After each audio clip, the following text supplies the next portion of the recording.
Hi everyone, I hope you're having a fantastic week. I'm going to go over a little bit about chapter 4 with you guys and just kind of go over a PowerPoint that I put together. So why is it important that we talk about understanding racism, prejudice, and white privilege? Those are three very different concepts that you should be learning about in chapter 4, and I'm going to go over a little bit with you today. So providers need to understand that clients of color may be dealing with problems that are brought on by racism directly or by indirect consequences of racism. So you as social work students will be working with populations who may have experienced racism. And so it's important for you to be prepared in order to help clients and yourself to be aware of these issues that they're facing. So defining and contextualizing racism, this is something, again, that you'll see in your textbook. So racism is defined as subordination of racial groups who have little power by members of a racial group with more social power. And so prejudice and racism are different. Prejudice is a negative feeling that is held by a person or group about another group. Racism includes power differentials. So there is an element of power that you have over another group. So it's the racial attitudes and behaviors of majority group members against minority group members, right? So make sure you understand the differences between racism and prejudice.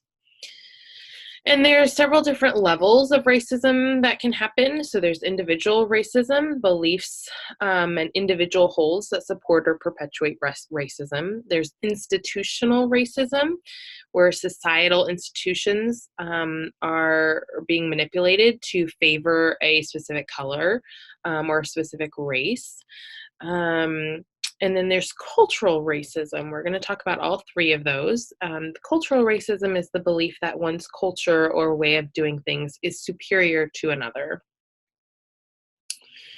Oftentimes people either deny, rationalize, or avoid the discussion of race and ethnicity because a lot of times there's pain and frustration and anger and resentment even. And when these feelings become overwhelming, people put up barriers regarding race and ethnicity. And so blocking that out or minimizing stories of racial prejudice. So individual racism and prejudice. So this is the idea that an individual has feelings about another group of people that are different from their own. And so people have a tendency to categorize or generalize or oversimplify. A lot of times people like to put other people into groups, into categories.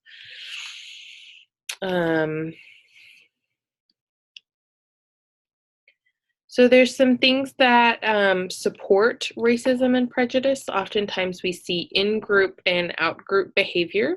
So sticking with one's own kind, separating from those who are different. I mean, we see this, at an elementary and middle school level. And so if you think about it, starting at that age, it continues to be perpetuated as individuals get older and older. And this oftentimes limits communication between groups and increases misunderstanding. Categorical thinking, again, this is the idea that you like to put people and things in categories. And so oftentimes this can be very, very emotionally charged and may cause very simplistic beliefs. And then we also have stereotypes that happen. This is the simplistic judgment of traits and habits as applying to all members of a group. And so stereotypes are often used to provide justification for exploitation or mistreatment. So people have a tendency to avoid or reframe as exceptions any challenges to held stereotypes or categorical thinking. Again, so stereotypes, if an individual has a stereotype about a specific group, that's often used as justification or ammo in exploiting a group. So microaggressions, racial microaggressions typically for individuals happen on a daily basis, and it's very slight and overt. So it doesn't often happen, it's covert, not explicit and overt. And so these things are often done unconsciously by individuals, but happen on a very frequent basis. So again, implications for providers. So you as social workers, future social workers, this is something that you will oftentimes see with culturally diverse clients. And so they may suffer from issues related to direct experiences or indirect consequences of racism. And so being able to be aware of prejudices and helping clients to overcome some of the experiences that they're having. So institutional racism. Institutional racism is the idea that larger institutions in society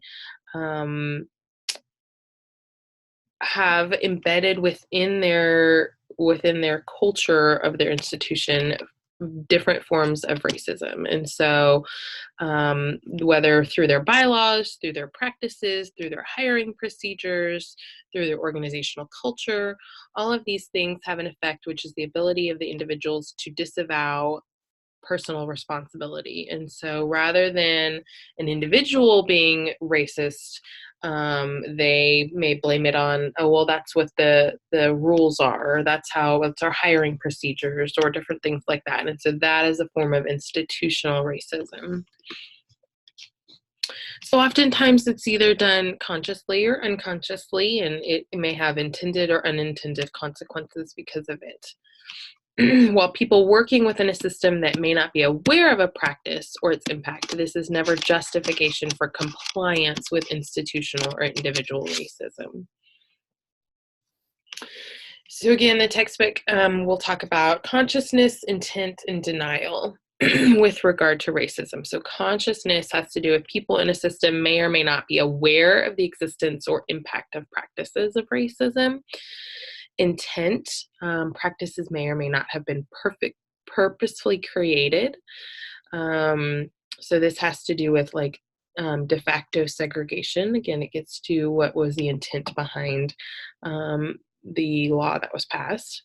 And then you also have denial. So oftentimes denial and racism often intersect because practices may precede individual tenure. So something may have happened before that individual got here. And so they're in denial about it. People feel powerless in large organizations. Institutions are naturally conservative and inclined to maintain the status quo. And so kind of breaking from that status quo is very difficult to do. And racist practices are often multiple, mutually reinforcing, and complicated. And so these often have several trickle-down effects with institutional racism. And so there's a lot of different factors that come into play with institutional racism. Cultural racism is this idea that institutions have their own cultures, the U.S. as a whole has its own culture, and established norms are generally based on the dominant culture in that group. And so behaviors outside of the norms are judged as bad or wrong. And so this is where you may hear individuals say, well, they need to learn English if they're in the United States, right? So English is the dominant language that is spoken in the United States, but is not the only language that is spoken. And so anything that is outside of English is seen as bad or wrong, oftentimes by people. So in the US, the dominant culture is that of white Northern Europeans. And so some examples of cultural racism may include holidays and celebrations, personal traits, language, standards of dress, standards of beauty, and cultural icons. So all of these are examples of the larger cultural racism at play. White privilege. So this is the idea, set of benefits automatically provided to European Americans on the basis of skin color. So oftentimes, individuals don't acknowledge their white privilege or flat out deny it in order to avoid guilt. Um, and so this is very important for people to recognize. Some experiences of privileged white individuals may experience is never being asked to speak for all members of one's race, turning on the television and consuming other media and seeing people of one's own race widely represented, taking a job with an affirmative action employer without having coworkers suspect the position was given on one's race. That same thing can be applied with college admissions as well. White racial attitudes. So again, some of these are unachieved attitudes or kind of unconscious attitudes. Oftentimes there's avoidant, dependent, and dissonant. And so avoidant is they ignore or minimize or deny their reactions. Dependent is they hold some position they have adopted from a significant other. And dissonant is uncertain about their feelings and open to new information.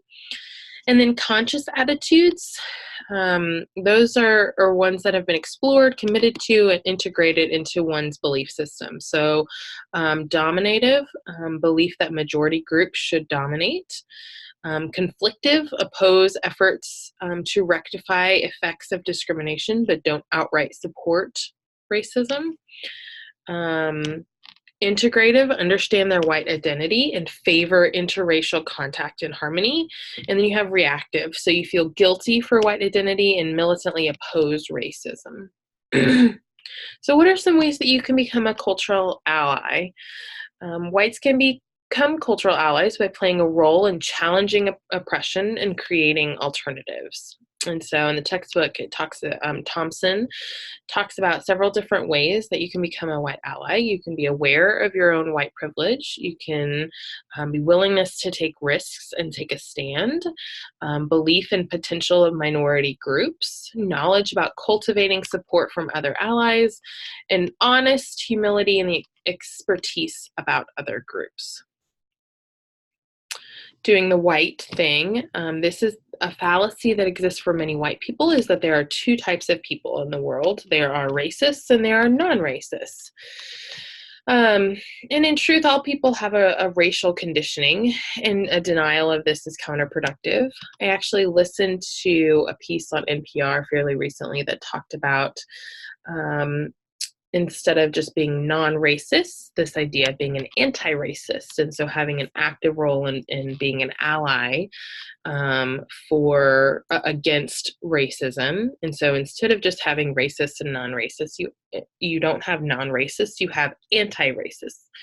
And colorblindness is a way of denying accountability and ignoring racism as a whole. And so, I don't see color. I don't take that into consideration. That's not a factor to me. It is more productive to practice building alliances and making inquiries and challenging yourself and your beliefs than to completely deny that color doesn't exist. So these are some of the things that they talk about in chapter 4. I look forward to reading your discussions this week and hope you guys have had a great week. Thank you.